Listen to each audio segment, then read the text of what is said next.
Hi everyone. Happy New Year. I feel like that's the thing we say the whole of January, right? Like, oh yeah, I have shot a New Year video. I have. Anyways, it's a new day. And I have new energy. I know I sound tired. It's period day 3. And this time it was the absolute ghetto. I mean, it wasn't absolute, but I needed to take ibuprofen on day 1. Granted, that's a lot of progress because I took, was it 200 mg? Is it mg? I think, but it was 200 times 2. Yeah. So I took some ibuprofen for the pain I was feeling, and it was a lot of pain. And it was the dragging pain. You like literally feel like there's a thing that's just dragging the bottom of your I was going to say albumin, like eggs. Um, and now that I've said eggs, my brain says twisted chalaza, like that weird thing that goes between the yolk and the egg.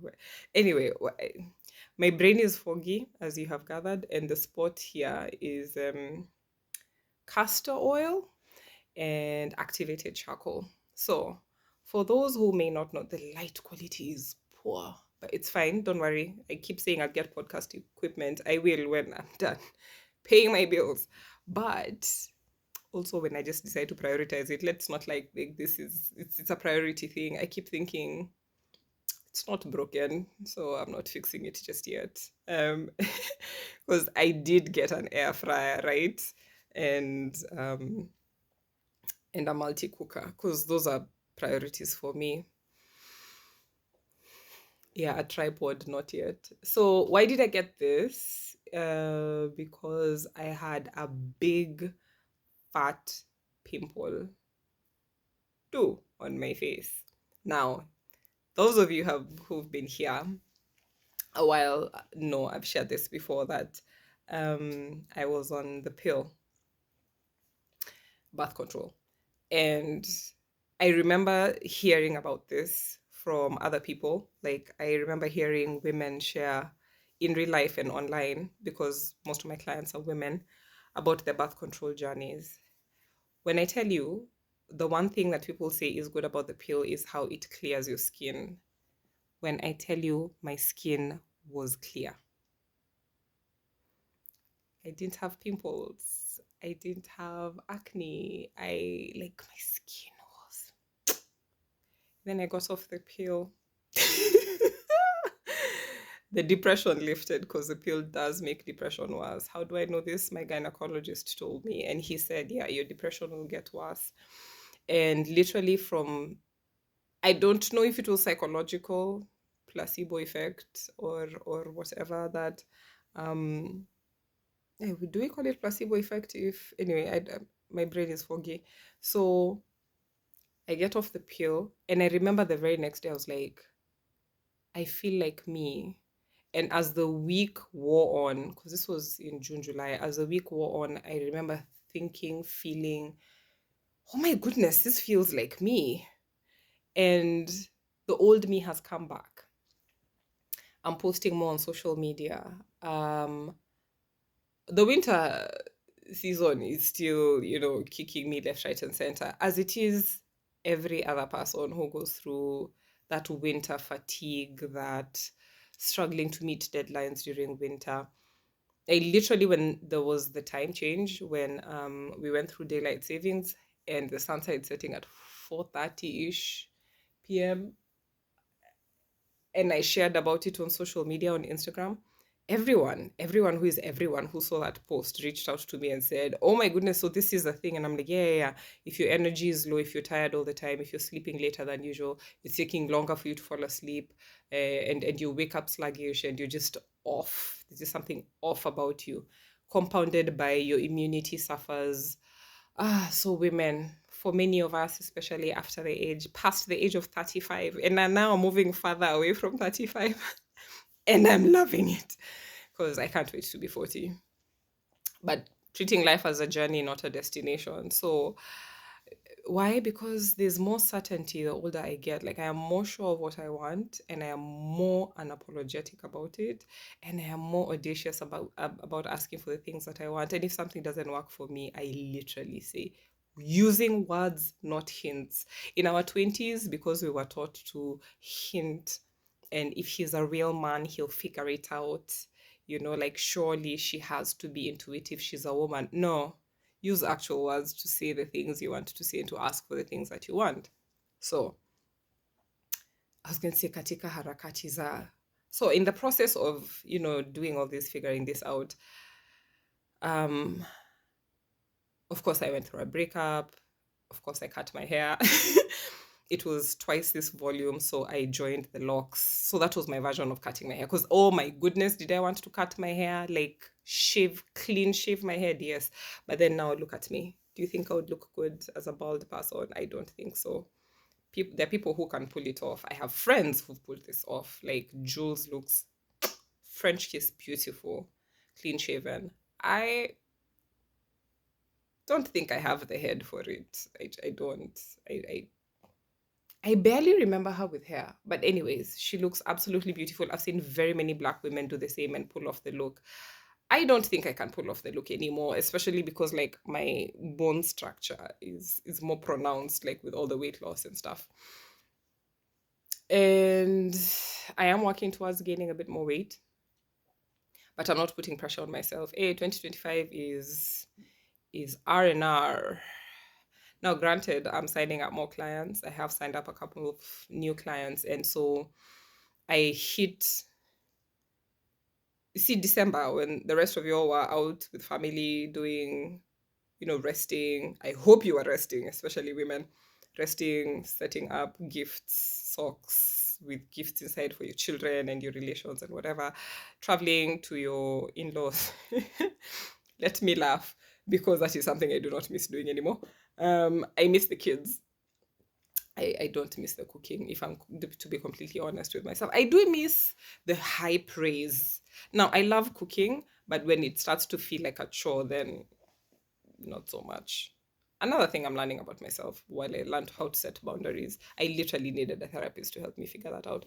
So, charcoal is a drawer, it draws out stuff. So, because I popped the zit and I remembered, oh yeah, doctors and particularly dermatologists tell you don't pop zits. So after I popped it, of course, there was like the water, the blood. Literally sound like a Catholic, the water in the blood. God, I am not trying to be, what's the word, blasphemous, but it's literally, I hear things. I can't unhear my Christian upbringing and my relationship with a Catholic for almost 16 years. So anyways, there's that. So I put on the castor oil to seal the things so that like not everything goes in, because I left a big gaping crater on my face, and then I put some charcoal to draw it out. So I don't know if they'll work, because usually like when I see people do, it's called a poultice, like a potato one, to draw out something, like if something pricked you, if you have like a piece of, I want to say a piece of wood, but was a splinter, yeah, in your skin. Like if you, a piece of tiny thin piece of wood got stuck under your skin and you're trying to reach for it, and using a needle or safety pin to do that is usually it's very uncomfortable. Sometimes what you do is you get like a poultice, so you get something that will try and draw it out. So I know potato helps. And also just like maybe soaking it in water a little bit so that the skin gets a bit soft. It's still painful. Or a bee sting, or like even steel wool, the stuff we used to clean our sufurias and cooking pots back home, the aluminium things that we used to cook. So when you scrub the steel wool more than once, I have had steel wool get under my skin and I need to pull it out. My threshold for pain is high-ish. I think it's reduced since I came to Germany. So yeah, but I think it's still relatively high because I do feel pain during my period, and like I'm able to do without medication. Because in typical Seventh Day Adventist fashion, I'm very guilty about taking medication. And then also because I remember certain things that we were taught in school. And I was at Kenyatta National Hospital learning about detoxification, like how the the liver is a detox center, like where anything that is chemically toxic, including medication, is broken down in the liver, so that it's not in a form that will harm your body in its the way it is. The liver is where even alcohol is broken down. You remember that experiment where a piece of liver was placed in alcohol and then there would be fizzing, and then that is broken down to something else. No, it wasn't alcohol. It was a piece of liver was placed in hydrogen peroxide, which is H2O2. Then it's liver, the piece of liver, the enzymes in it would break down the H2O2 into H2O and O2, like water and oxygen, which are not harmful in that state in the human body. I love teaching biology, can you tell?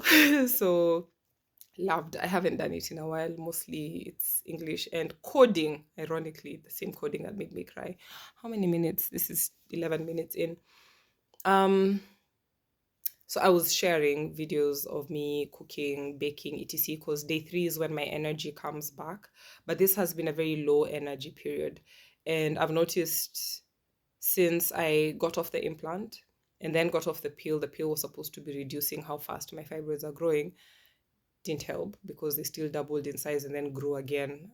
So I did a pelvic ultrasound. That's the one that where they insert the thing that looks like a penis up your hoo-ha, up your vagina. I should stop saying, should use real words.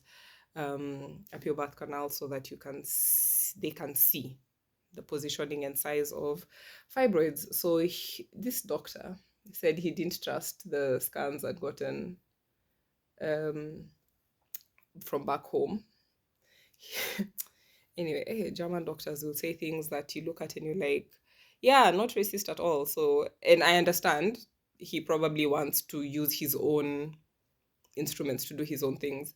Oh, by the way, side note, when I had the implant, I had 2 of them placed pretty much like that, so that in that form through the same hole.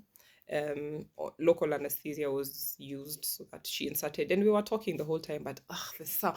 And my aunt Milka had warned me the sound of skin being cut is the yuckiest sound.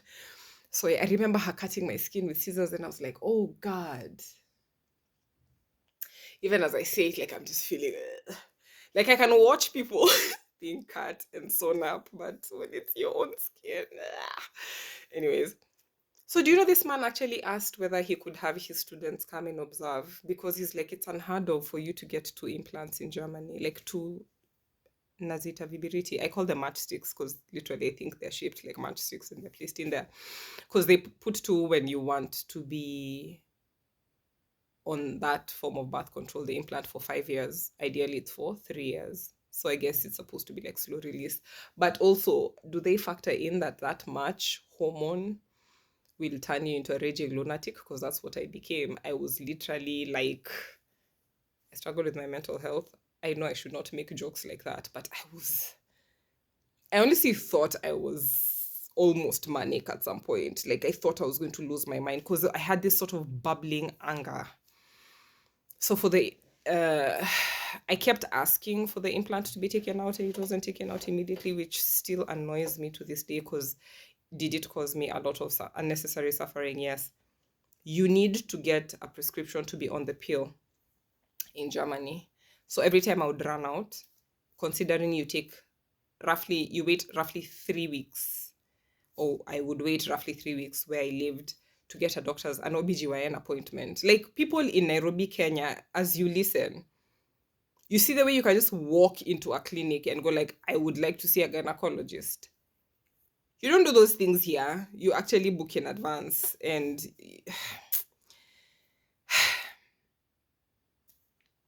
I'm yet to get a gynecologist in Berlin, but it's one of the things I miss about home, that you can just walk into a gynecologist's office, or you can make a phone call and get a booking within like 2-3 days, or they'll tell you, oh, we have a slot this afternoon. My heart is racing. So these are some of the things I've been noticing are very weird, sad for me during my period. My period has become incredibly heavy. I used to hear one of my aunts, my mom's friends, talk about when she had fibroids, actually, it's my mom who told me when so and so, auntie so and so used to have, had fibroids before she had them removed, that her period was so heavy, she had to put the thickest pads. Like, imagine always maxi side by side, like overlapping, not side by side, but overlapping from front to end. Because you know that thing that happens, ladies, right? Where you sit for like 20 minutes and then you get up and you feel the gush from your body that feels like it's never ending. And then you basically are holding your breath because you're hoping none of it spills to the sides. So now imagine having a flow so heavy that that happens to you. So that's how heavy my flow has become since I got off the pill, and I am not enjoying it. And this is a thing, it's a balancing act of I can get on the pill again and enjoy period free days until I can schedule surgery to have my fibroids removed slash get a hysterectomy, because I just want to be rid of this uterus at this point. Because the other thing I hadn't expected was how much I would grieve the potential loss of my uterus. Like, I haven't even lost it yet, but I'm like, oh my God, this is a part of my body. And as an African woman, our womanhood is, and just any woman, but our womanhood is really, really tied to birthing, like being able to carry a pregnancy. And I have been in a space where I've been noticing men doting over the women who've birthed kids for them. And if there's anything that is isolating or a constant reminder of either your inability to conceive or your decision to not have kids, especially because it's such a firm conviction, like, why am I bringing children into this world? By the way, anyone who wants to bring kids into the world, do you? I help people with preconception diets and through the pregnancy period and after to this day, and I will gladly walk through that with you. Side note, my friend tells me the person who, like, she felt cared for, very cared for when she went for termination, and the person who showed her like a lot of care, concern, listened to her, counseled her, etc., was a pregnant woman, heavily pregnant, like probably 7, 8 months pregnant. And she told her, oh, by the way, don't worry about this. I'm ready for this baby. If you're not ready, I personally advocate for termination if you're not ready, and you're not ready right now, and it's okay. And I remember thinking, gosh, I love it when healthcare has like dope people like that, you know.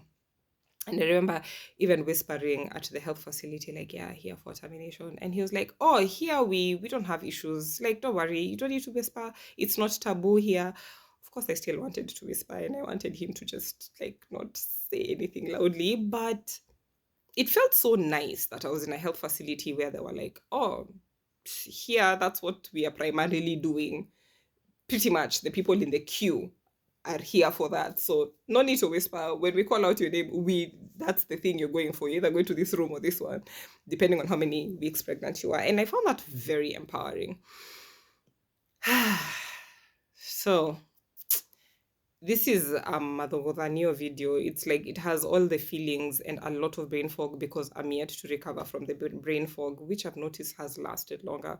I've not been exercising as much. It's cold outside. And then me and my big mouth, we started making fun of people in southern Germany because I used to live in Passau, so I still get weather notifications for Passau. So there was this warning about, I think, either slippery roads or something to do with snowfall.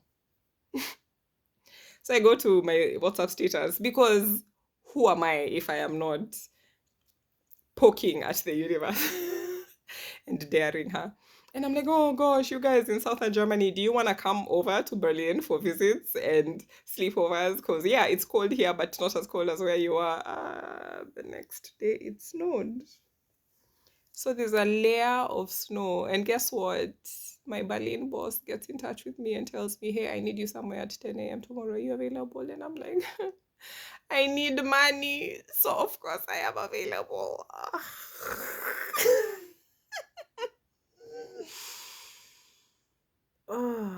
Guys, my heart is racing. I'm really, really anxious.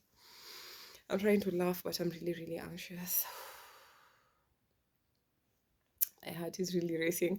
I'm going to do something to help bring down my anxiety because this hasn't happened in a while. And sometimes you just have a bad feeling that something bad will happen and then it happens. And I've been having this bad feeling about something and someone in particular. And it's a confrontation that's about to happen. Mm, this is the curse of being an intuitive person. Like you can just tell, like, yeah, me and so are about to have a conversation about something and it's going to be very uncomfortable. So yeah, I've been scheduling client appointments. I've been working through my period, just working from bed, working in a squatting position because the pain. Thank God for menstrual cups because otherwise I would have been burning, from overuse of sanitary towels, which are that thick. Like I've graduated to using the ones that women use during urinary incontinence, and I've just accepted that this is where I'm at in life, at the lovely age of 36 and a half, and it shall be until I get the hysterectomy. Another thing that triggered this feeling of, oh God, I'm not going to have kids is one of my closest friends from Kenya has a kid, a second child, and it's a daughter. You guys know I've always wanted daughters, right? So when my youngest asked her mom whether I wanted a baby and whether that would mean I would forget her like as her baby. I remember making the distinct decision to not have a baby by birth. And I told the mom, like, oh yeah, this is a sign for sure. If my youngest doesn't want a baby sister, then you know what? We are not doing it. And there are people who, so I watched a video recently. Of course, there are people who are like probably rolling their eyes, going like, but what about what you want? I've never really wanted a kid by birth. What I'm going through is a normal grieving process. And the thing I know about grief is that it's cyclic. And I keep telling my clients is because grief is something we address during our health coaching sessions. Very many people wind up talking to me because of emotional eating, and which I believe all humans are wired to do. Because when you're breastfeeding a baby, you're not just feeding them, you're also bonding with them. So, AKA emotions, emotional eating, emotional feeding. So it's normal for us to want to eat something soothing, especially something that reminds us of our childhood or that made us feel good, that grandma used to make when you were sick, or mom used to make when you were sick, or that you used to eat at home when you were sick, especially as a child. It just unlocks all these feelings. And, scientists are seeing the link between smell, because, the five senses, smell, taste, touch, sight, sound, that take us back to those times, to, our childhood or those precious memories. Which is why you listen to a love song that you listened to when you were in love with someone at the age of 16, and it will take you right back to that time, even when you're 46. So, anyways, these are some of the things that we unearth. And um, it's only natural because I talked to a doctor friend of mine, um, and she told me she's 46. So and I'm 36. Or I was very firmly 36 at the time. I'm now closer to 37. Me, I can't wait to turn 37. I'm so excited about growing older. And she told me women are very attached to their uteruses. And I told her, psychologically, I actually understand it. Like I used to be very, I'd say flippant. Yeah, I was careless in the way I just throw around words like, your womanhood isn't just your uterus. It actually is a lot of it. Like whether or not you bleed every month, if you were assigned female at birth, a big part of your growing up had to do with one day you're going to be a mommy. You played with dolls and such. I'm grateful that my mother, do I remember my mom? Yeah, I think my mom did buy me dolls, but she didn't, I don't remember being forced on them. And my closest cousin, he was like my brother, my mother's twin sister has a son. My mother has a twin sister. My mother had me. My aunt had my cousin. We grew up in the same house as babies, as kids, all the way to like age 5, 6. And so he was like a brother to me. He still is. We spent some years apart, and then we we we found our way back to each other, and it literally felt like picking up from where we left off. I love that. It's so interesting how my gut bacteria is talking. So, anyways, I've lost my train of thought. Women are very attached. Oh yeah, my aunt and my cousin. Gosh, I remembered. Shocking. My cousin, being a boy, basically played with his bicycle. He played Legos with his guy friends, boyfriends, no, like friends who are boys. So since I was at my aunt's house a lot, I also just played with Legos and whatever the boys were playing with. Bicycle tried, didn't work for me, and I was like, ugh. So, but the Legos, I loved building things. I still love building things. I liked playing with mud in school when we had arts and crafts. And I still remember to this day how heartbroken I was when arts and crafts, as a subject taught in school, was scrapped out. Like, I literally felt this hole in my soul because it was my creative outlet in school. Because ADHD, which was not diagnosed until like 2 years ago in my adulthood when I was 34, made it very difficult for me to do well in school. I was just above average. I was always being told, like, you can always do better, you have so much potential, etc. That messes with your head. I kind of feel like that about this whole experience, or this feeling I'm having right now, where I now am pretty sure now as we speak today, like the 5th of January, I think today is the 5th of January. I'm pretty sure that I do not want to have kids by birth. I have ADHD, I have OCD, I have depression and anxiety. Those are not things you want to pass on to your kids. And it's a thing I've been telling my therapist, and she's like, yeah, true. But I have also counseled couples that have a lot of the same, issues, including mood disorders, including this, that, and the other, which are hereditary, which are environmental. But you're now more self-aware and you know what to look out for, and you're now in Germany and you have plans to stay in the abroad half the time and in Kenya half the time, or any other sub-Saharan country that will give me a job. So yeah, like, you have access to resources, you have information, you've gone through therapy. And the thing that made me cry, you are not your mom. You know better. You have better tools. You're more self-aware. You're now attracted to men who are self-aware. But I still feel like an incomplete Lego set. And that's a thing I hadn't expected, because even my guy friend, when I told him about this, oh yeah, I tried to get pregnant this year, and he's like, huh? Like late last year. And he's like, I'm shook. Like, Sharon, like, he's known me for a while. He's known me from 2014 is when we became friends. So that's a solid 11 years, 10 years. And he's like, you just were always so certain. Like, even the way you phrased it, like, I told him, yeah, I know, but what were we certain about then that we are so different about now? And he's like, fatherhood. Fatherhood teaches you things. Fatherhood, your own child called you out and you realize, oh, I have to do better. We are growing old, Sharon. And I was like, yeah, we are growing old.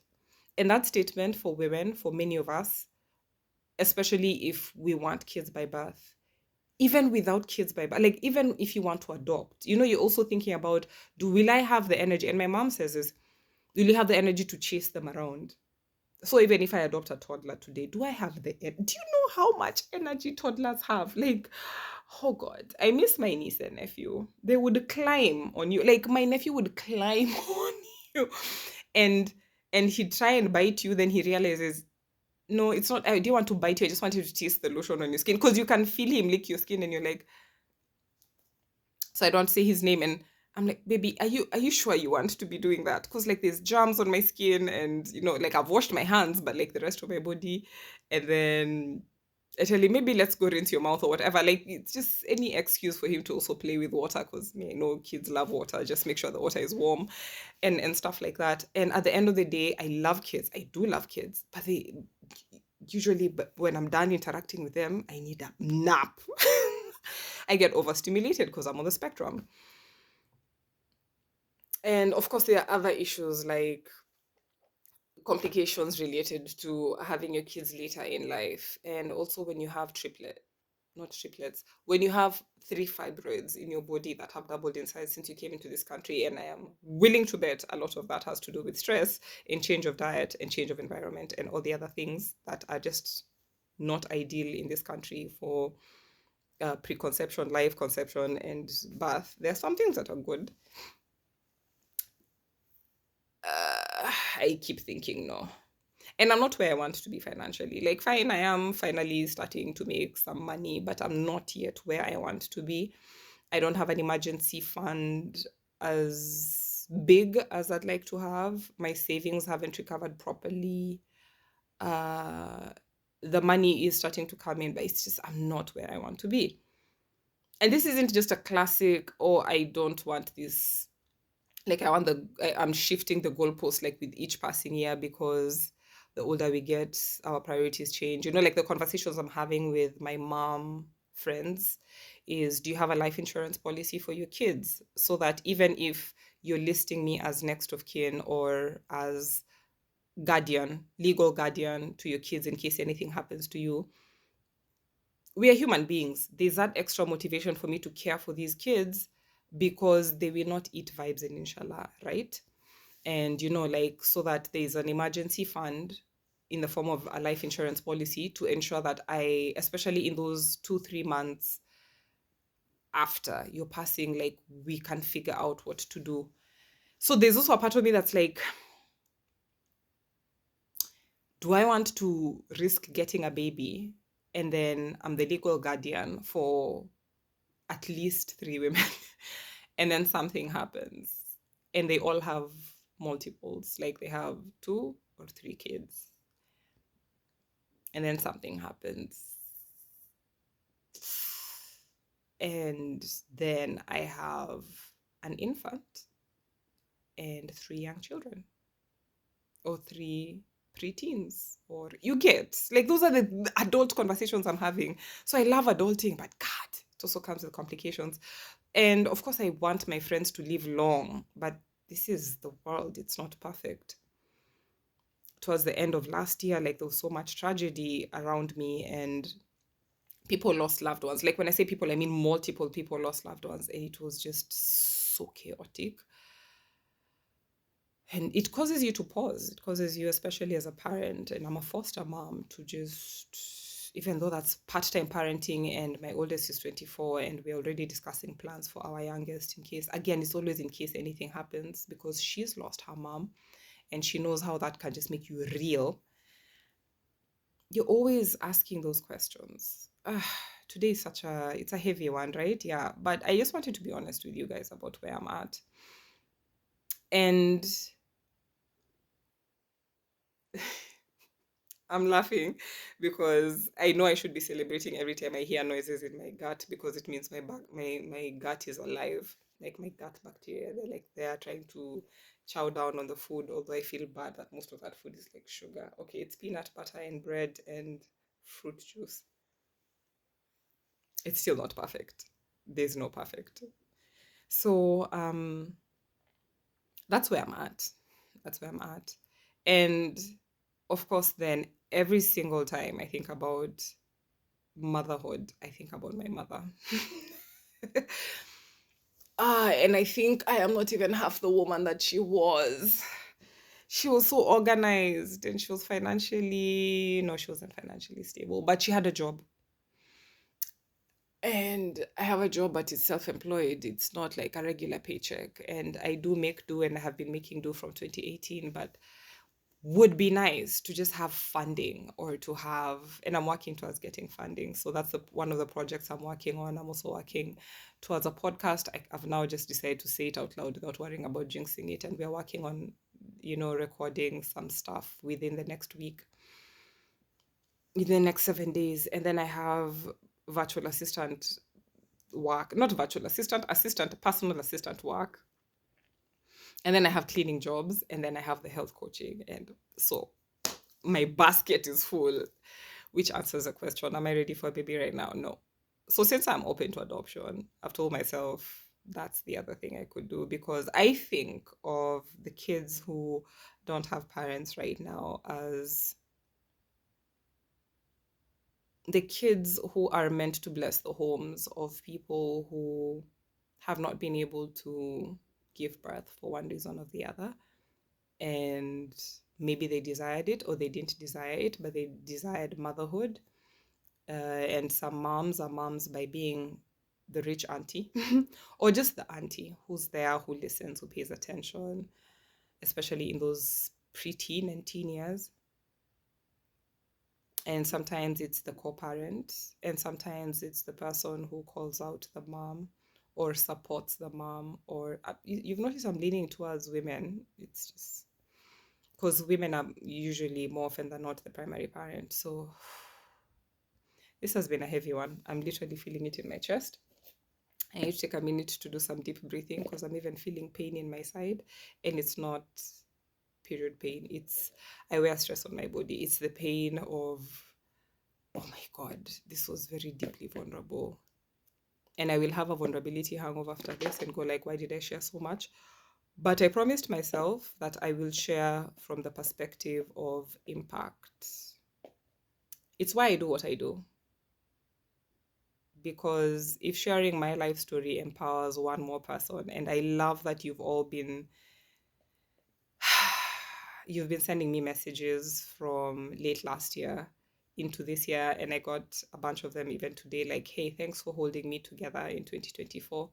Personally, I have people who've really held me together from when I landed in Germany, like literally from the airport. The day before I left came, they brought me to the airport. And then when I landed, they're the ones who also held me together until now. So why I'm so attached to this yoga mat, which I don't know if you guys can see it. It's ocean blue. I think, yeah, it's a beautiful ocean blue. If the ocean you're viewing is from Diani or Lamu, that's the blue. I love this yoga mat because, and she's one of the closest things I have to a sister. Charity and I used to pray on this mat, talk, and we are so intuitively connected because we lived in the same house for a couple of years, or shared a home, and she's now part of our family, and we parent her daughter together. We used to cry on this mat. We used to pray on this mat. We used to fast and kneel on this mat. And so this mat is not just a yoga mat. This is the first yoga mat I got. This is the first gift I bought myself after therapy, when my mental health coach challenged me and said that she didn't say it that way exactly, but she said that I needed to learn how to spend money on myself. And from 2020, I'm still learning how to do that. I had promised myself this video was not going to be 45 minutes long. I feel like I am recurring from time blindness and brain fog because I'm able to pick up thoughts. Thank you for listening. Thank you for allowing me to be vulnerable. Leave your comments and your thoughts. Reflect on, I know it's the new year, but reflect on what lessons you learned in 2024 and what you want to do better in 2025. Shameless plug, reach out to a coach if you're trying to do better in your eating, sleeping, hydration, physical activity / movement, because I have a team of incredible people, and health-seeking behavior, because I have access to doctors, physiotherapists, and the likes in Germany and in Kenya, who are willing to be helpful and to walk, I was going to say down the aisle with you, to walk this journey with you, because healthy habit building it's quite the journey. And why not choose dope people to do it with, people who your energy matches and who you can sense intuitively genuinely care. Yeah. So that's one of my period chronicles. We also touched on motherhood. We also touched on womanhood. And we've talked a little bit about my mother. I'll figure out the title for this one. Anyways, stay happy and healthy. Someone tell Dr. Mike I'm still using that tagline, because New Year old me, I still think he's pretty awesome and a beautiful man to look upon.